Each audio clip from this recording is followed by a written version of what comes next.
En octobre 2025, octobre 2025, une seule nuit à Tindiban a fait céder une logique réputée inamovible. D'un côté, des années de villages vidés, de puits asséchés et de colonnes de déplacés.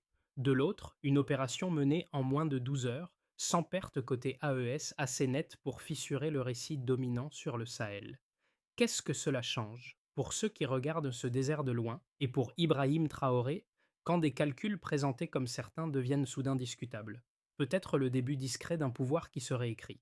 Ce récit ne promet pas seulement de revenir sur une victoire ponctuelle, mais d'offrir une clé de lecture précise pour comprendre ce qui est réellement en train de basculer au Sahel. En moins de 15 minutes de vision, le spectateur acquiert une distinction essentielle: différencier un sursaut tactique limité d'un changement de trajectoire durable. L'enjeu dépasse largement l'épisode militaire, car il touche à la capacité d'un territoire longtemps perçu comme dépendant à produire sa propre méthode, son propre rythme et ses propres priorités stratégiques. À Tindiban, ce ne sont pas uniquement des positions adverses qui ont cédé, mais une chaîne d'hypothèses considérées comme intangibles par de nombreux observateurs extérieurs. Pour Ibrahim Traoré, cette séquence pose une question structurante.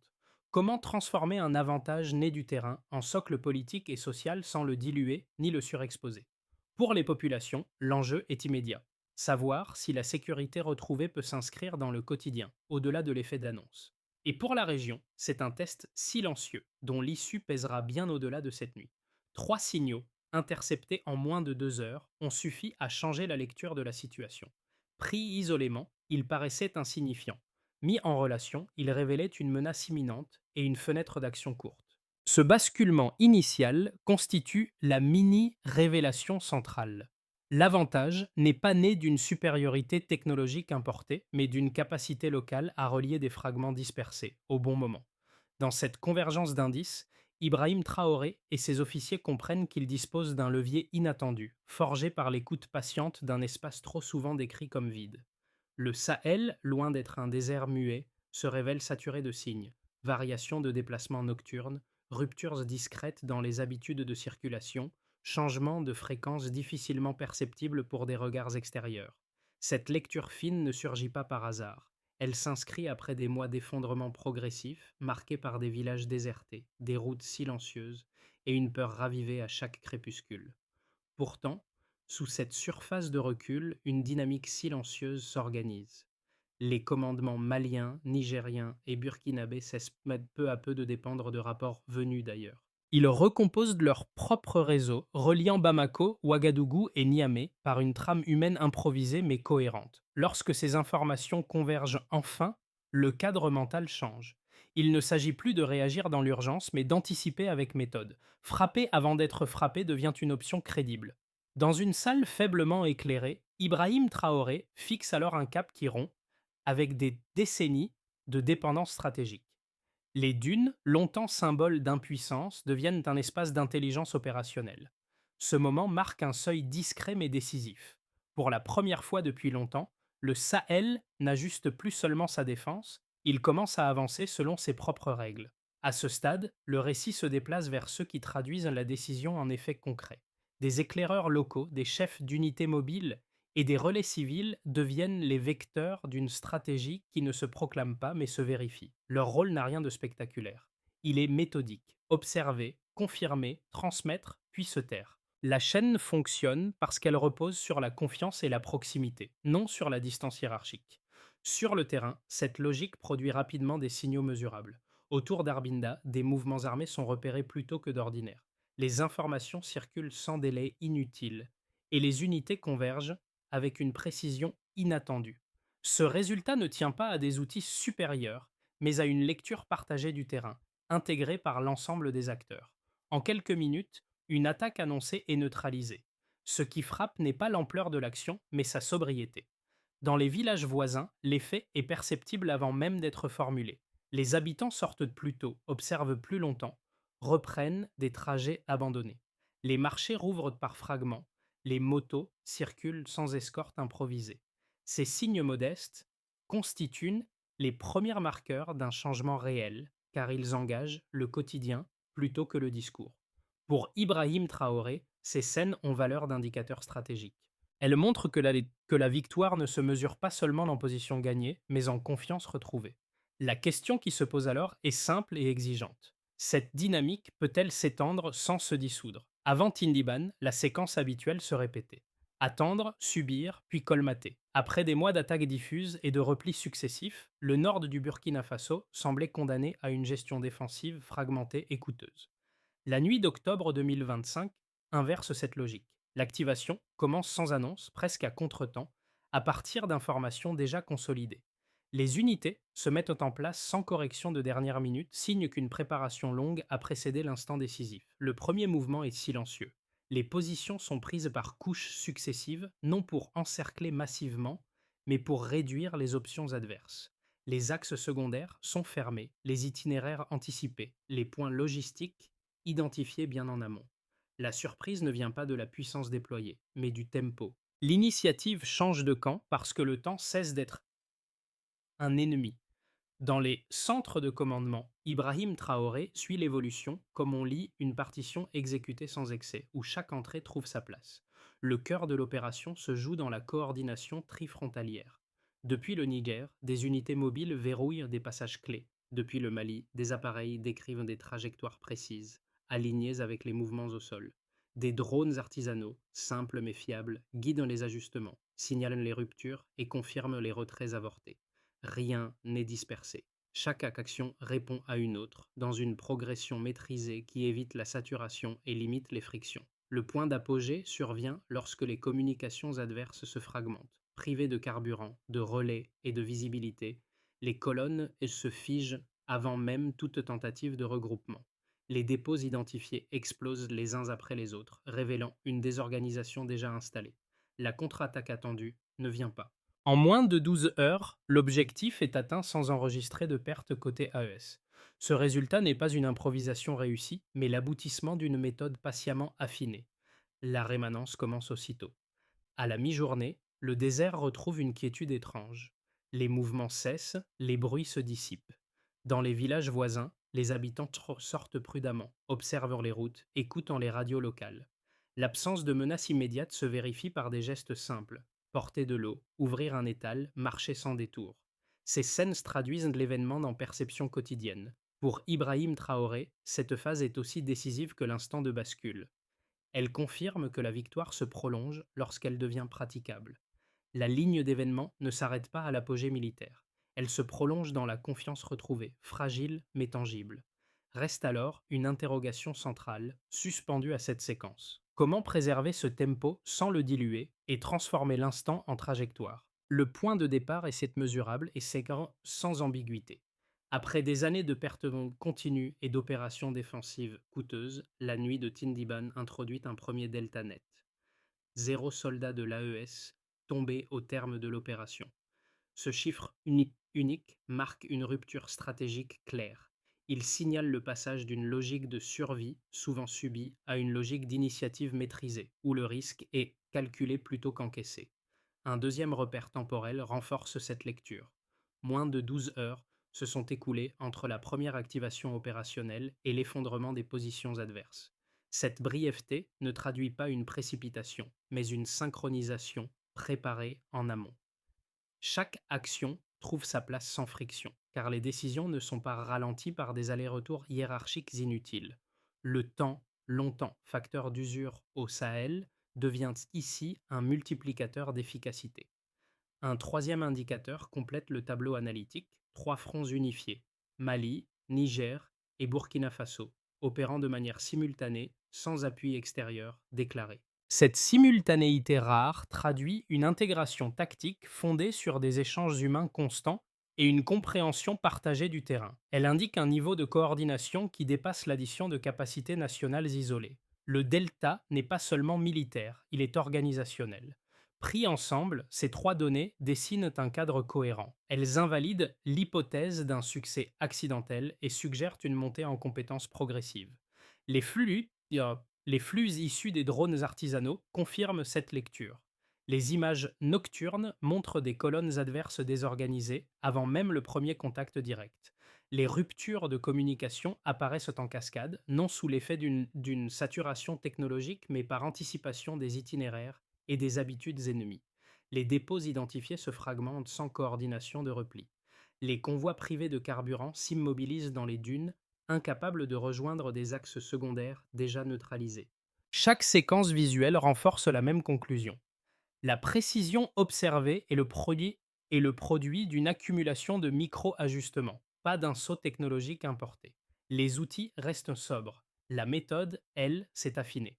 Dans ce dispositif, Bamako, Ouagadougou et Niamey cessent la chance d'agir comme des centres isolés. Ils fonctionnent comme les nœuds d'une grille informationnelle souple. Les données circulent rapidement, filtrées, puis redistribuées vers les unités avancées.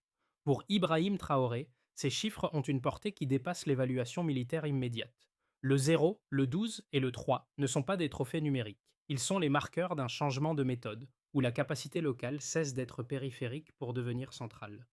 Deux objections dominent les analyses critiques formulées après Tindiban, et il convient de les présenter dans leur forme la plus solide.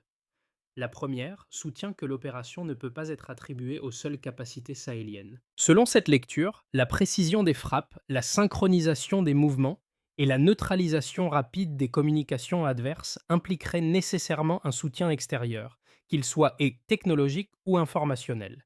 L'argument s'appuie sur l'historique régional, où des opérations d'ampleur comparable ont souvent dépendu d'acteurs extérieurs, en particulier pour le renseignement et la coordination interarmée.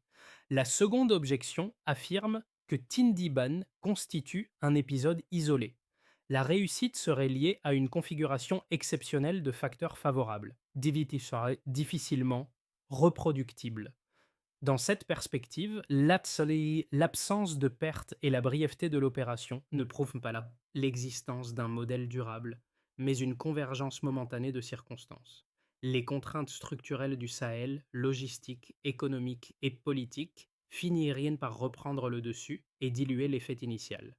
Ces deux arguments paraissent pas cohérents à première vue, mais ils omettent un élément central révélé par les faits disponibles. Les données observées indiquent une montée en compétences progressive et non un saut soudain. La préparation longue, la répétition de micro-ajustements et l'intégration humaine entre les fronts expliquent la performance sans recourir à une hypothèse extérieure. L'efficacité tient moins à des outils invisibles qu'à une réduction systématique des délais décisionnels et à une lecture partagée du terrain. Quant au caractère prétendument isolé de l'événement, il est contredit par la structuration déjà visible des réseaux et par la continuité des pratiques observées après l'opération. Les modes d'action décrits ne disparaissent pas avec la fin des combats. Ils s'inscrivent dans une logique de méthode, reproductible tant qu'elle reste alignée avec le tempo réel des communautés et des unités. Dans ce cadre, la figure d'Ibrahim Traoré n'incarne pas un couple unique, mais la formalisation d'un apprentissage collectif.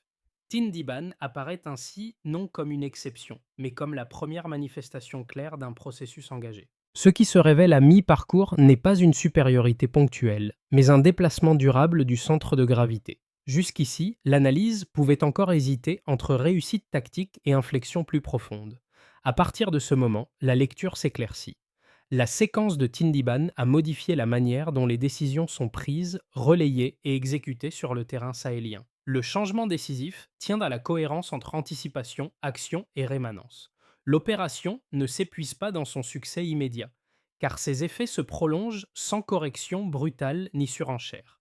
Cette continuité révèle une maîtrise du rythme rarement observée dans des contextes marqués par l'urgence permanente. Les unités n'accélèrent pas en pas pour impressionner, elles ralentissent pour durer. Pour Ibrahim Traoré, cette révélation médiane redéfinit l'enjeu.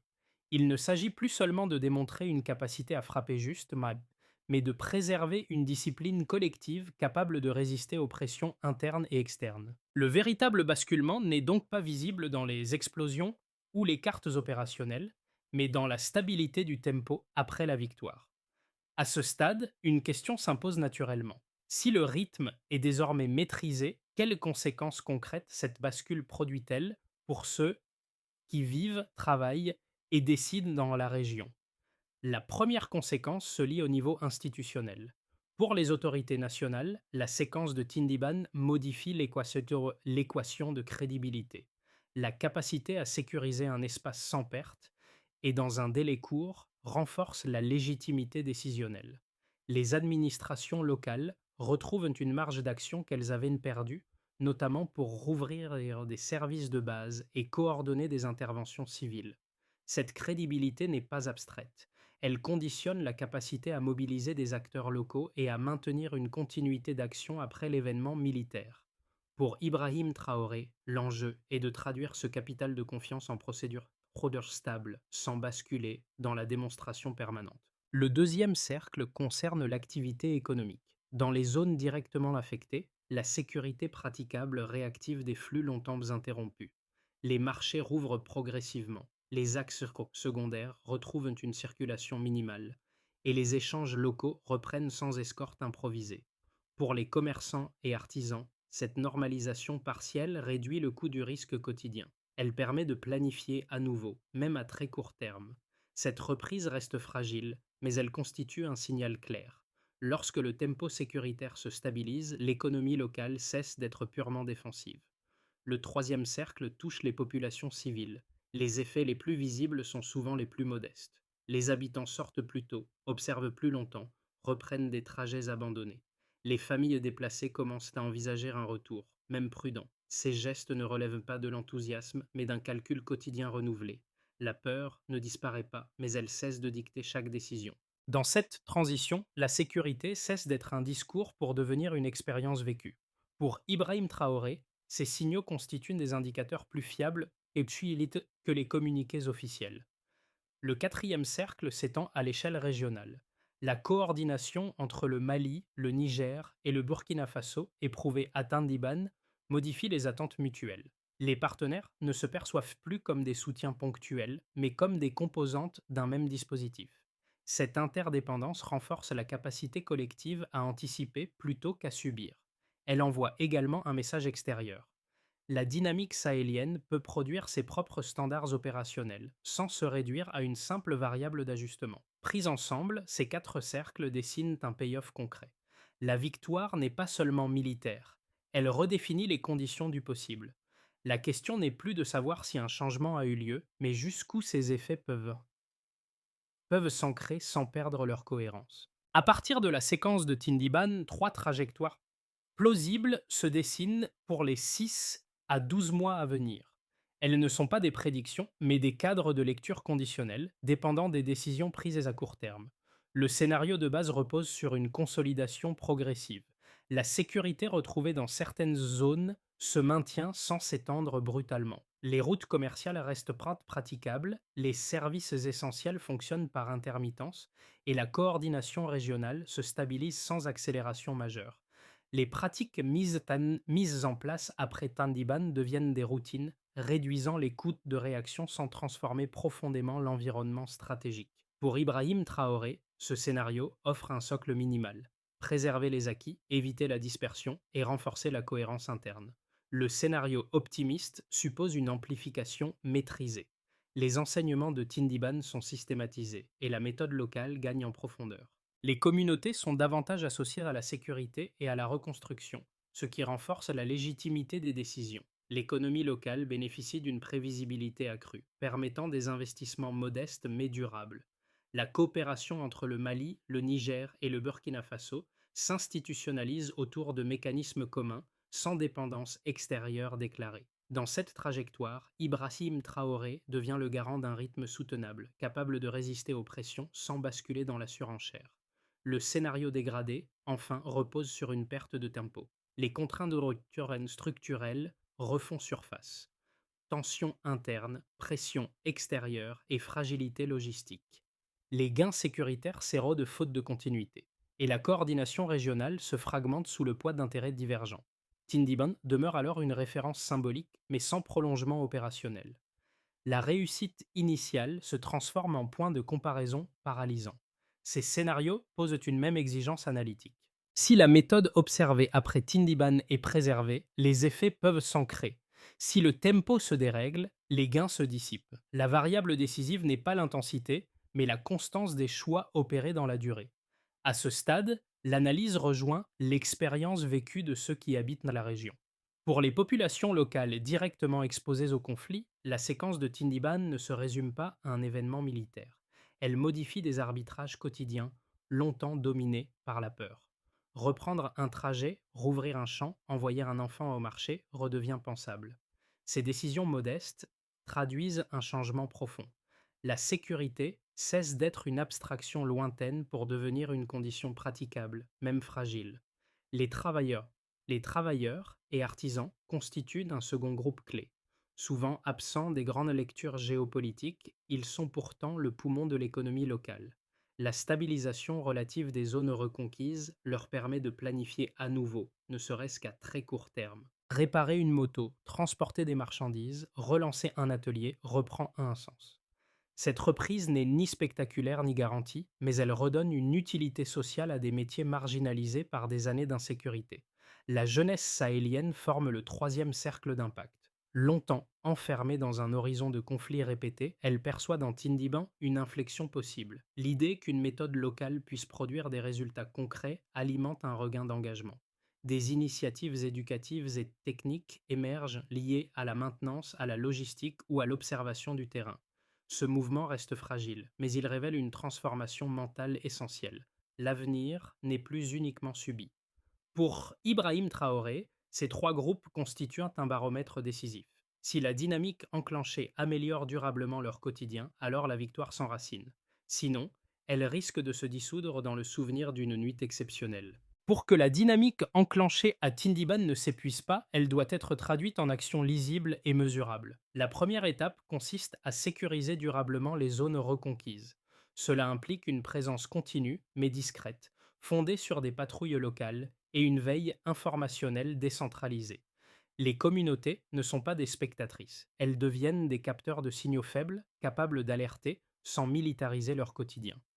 Pour Ibrahim Traoré, cette implication conditionne la stabilité du tempo observé après l'opération. La deuxième étape concerne la restauration des services essentiels. Écoles, dispensaires et points d'eau doivent fonctionner de manière régulière, même à capacité réduite. Cette continuité envoie un message clair. La sécurité retrouvée se traduit dans bénéfices concrets. Elle réduit également les risques de déplacement forcé, qui fragilisent toute tentative de stabilisation. L'objectif n'est pas la reconstruction totale immédiate, mais la prévisibilité minimale nécessaire à la vie quotidienne. La troisième étape vise la relance des circuits économiques locaux. Les axes de transport prioritaires doivent être sécurisés et les activités à faible capital soutenues en priorité. Artisans, agriculteurs et commerçants deviennent des relais de normalisation, car leur activité structure l'espace social.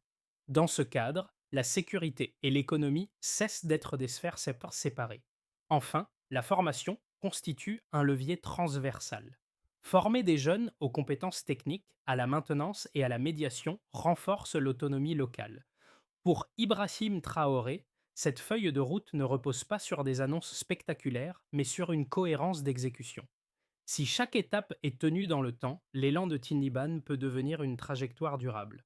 Le fil se referme là où tout a commencé, sur le terrain, loin des cartes et des discours. Les scènes observées après Tindiban ne relèvent tant pas de la célébration, mais d'un retour discret à des gestes ordinaires. Un étal rouvert, un trajet repris, une conversation prolongée à la tombée du jour. Ces détails, presque invisibles, constituent le véritable écho de l'événement. Il rappelle que la victoire ne s'impose pas par le bruit et attrait, mais par la continuité. Le personnage central n'est pas un symbole figé, mais un point de convergence.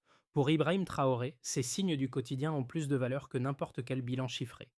Ils indiquent si la méthode reste alignée avec la réalité vécue ou si elle commence à s'en éloigner. Le pouvoir, dans ce contexte, cesse d'être abstrait lorsqu'il devient praticable, accepté, intégré sans contrainte excessive. Le rappel du terrain agit comme un motif de fermeture. Il ramène l'analyse à son origine, la capacité d'un espace longtemps perçu comme condamné à produire ses propres règles. Rien n'est définitivement acquis. Mais quelque chose s'est déplacé. Une ligne a été franchie, non par la force brute, mais par la cohérence d'une action collective enracinée. Une nuit a suffi pour changer le rythme. Reste désormais à savoir si ce rythme pourra être tenu sans se perdre. Au terme de ce parcours, Tindiban n'apparaît plus comme une parenthèse spectaculaire, mais comme un point d'inflexion chargé de conditions. Ce qui s'y est joué ne garantit rien par avance. Cela ouvre un espace de responsabilité. La transformation observée ne dépend plus seulement d'une opération réussie, mais de la capacité collective à préserver une méthode, un tempo et une cohérence dans la durée. Pour ceux qui observent le Sahel de loin, l'enjeu est de dépasser les réflexes d'interprétation rapide. Comprendre Tindiban, c'est accepter qu'un territoire longtemps décrit comme dépendant puisse produire ses propres normes d'action sans chercher à les surjouer. Pour Ibrahim Traoré, le défi est symétrique. Maintenir l'alignement entre décision, terrain et attente sociale sans céder à la tentation du symbole permanent. La question qui demeure est ouverte et elle concerne bien au-delà du Burkina Faso. Comment un espace marqué par la contrainte transforme-t-il un moment de bascule en trajectoire soutenable? La réponse ne se trouvera ni dans une nuit unique, ni dans un discours. Elle se construira, pas à pas, dans la capacité à tenir le rythme initié. C'est cette interrogation que chacun peut désormais prolonger à son échelle, dans le débat et dans l'attention portée à ce qui suivra.